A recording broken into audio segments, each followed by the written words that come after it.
Hi guys, and welcome to my review of this week's episode of NXT. This episode we saw the El Grande Americano and Jasper Troy in the final of the Speed Championship. This wasn't a match that although Jasper Troy ended up picking up a win here, it wasn't. It wasn't something I was entirely confident that Jasper Troy was going to win here. I mean, in hindsight, maybe I should have, because the Speed title is an NXT title, so maybe it shouldn't be too surprising. But they had Jasper Troy pick up a win here. But yeah, I mean, I enjoyed this match for as long as it lasted, for like 5 minutes, whatever it was. But yeah, as I said in my previous videos, this speed tournament I can kind of take or leave. Like I said, I like the production value and stuff of it. But yeah, it's something I can just sort of take or leave kind of thing. But it's probably the best speed match that I've seen, from this tournament. So yeah, like I said, it was fine for as long as it lasted and whatnot. Like I said, I wasn't confident that Jasper Troy was going to pick up a win, so it was I'll give it points for a slight kind of unpredictability there, but yeah, it, like I said, it was fine. We had this promo then with Blake Monroe, where she was kind of showcasing this sort of split personality, duality kind of thing. It had echoes of what they were doing when they were doing this with Bailey. I mean, I guess they kind of still are, but it's sort of I'm not too sure where they're going with Bailey and Lyra Valkyria at the minute. But yeah, I mean, to kind of I digress, but yeah, I only bring it up because yeah, this characterization kind of had echoes of that, and it kind of hinted at something that maybe we wanted from that those Bailey segments, and at least up until now haven't come to fruition.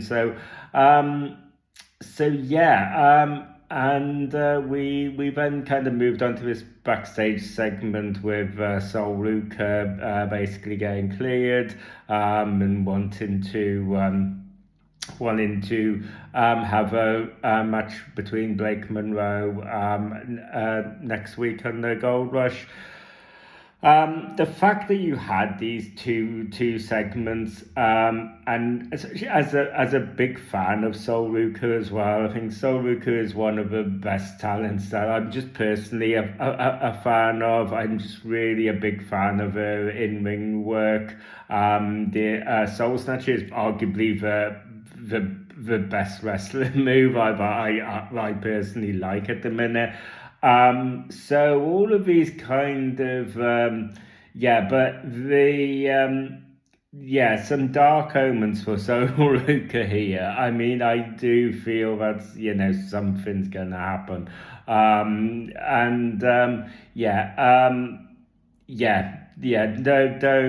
don't think this is looking good for this rematch is looking good for Sol Ruka. So yeah, we'll have to see how it goes, but yeah, dark omens for Sol Ruka here. We basically had a match with Thea Hale and Alba Fire, which went on a little bit longer than I was expecting. It was a little bit more competitive than maybe what I was expecting. Again, the in-ring performances were fine. It was, it was a fine match. It was like,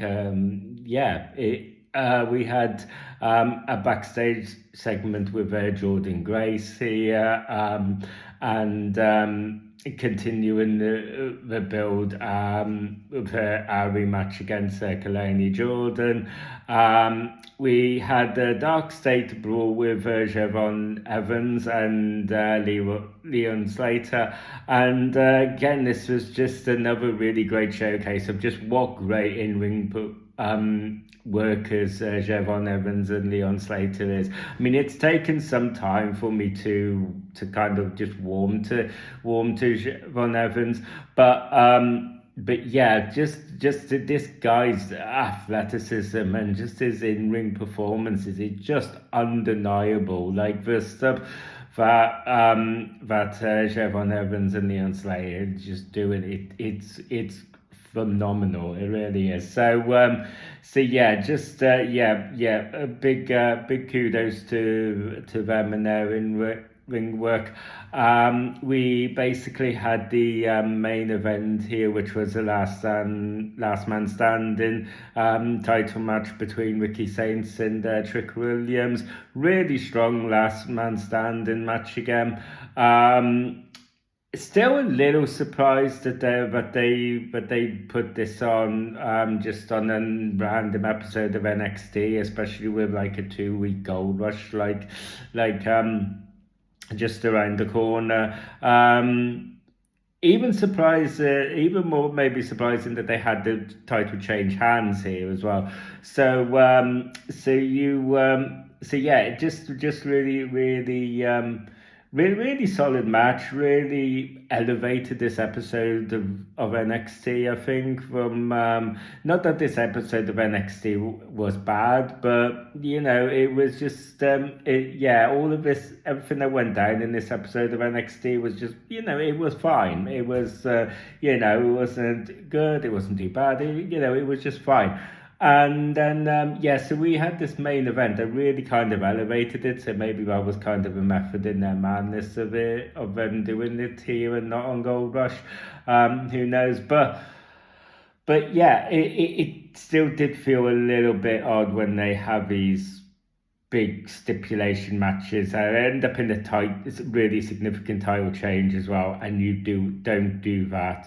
You do that just before a I can't say Gold Rush is a PLE, it's not, is it? But between these specialized kind of events. So yeah, it was another match that I wasn't really necessarily confident that Ricky Saints was going to win, because they were because again, maybe there was part of that was because obviously this was just a random episode of NXT, but they had put it on. They had been going on with this narrative that we've seen all the time, that as old as time, where we basically got Ricky Saints with his ribs, with his torso like bandaged up, to just so he's not a kind of like 100%. So they usually utilize this to kind of give over babyface some protection maybe in the last, and well, he wasn't 100%. Obviously they do it with Jey Uso on the main roster all the time. So yeah, that's kind of how I was expecting it to play out. In the little segment just a couple minutes before the end of this match, when Ricky Saints went through the cubicle panel, I thought that was it. I thought that was the end of the match, to be fair. So yeah, but it continued on into the stands, and from where we got that shot where Trick Williams was just standing up in the seating area, and you could see him kind of overlooking the announce table and all this. From that moment, you just knew what was going to happen next, and how this was going to bring to a final where you just knew that these two guys were basically just going off the end here through this table. But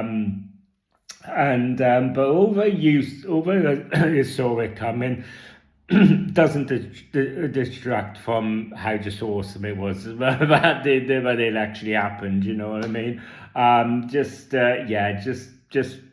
solid way to end this match. So like I said, said a significant title change here on just a random episode of NXT as well. So yeah. So yeah, like I said, guys, in all, this episode, it was fine. It was just a kind of an average episode of NXT elevated by a strong main event, really.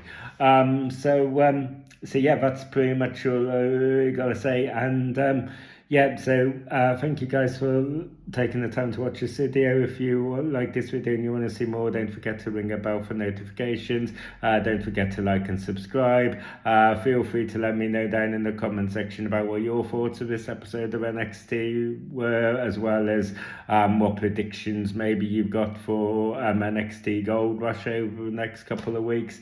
All of that stuff, let me know down in the comment section. And until next time, I will see you guys on the next video. You guys take care.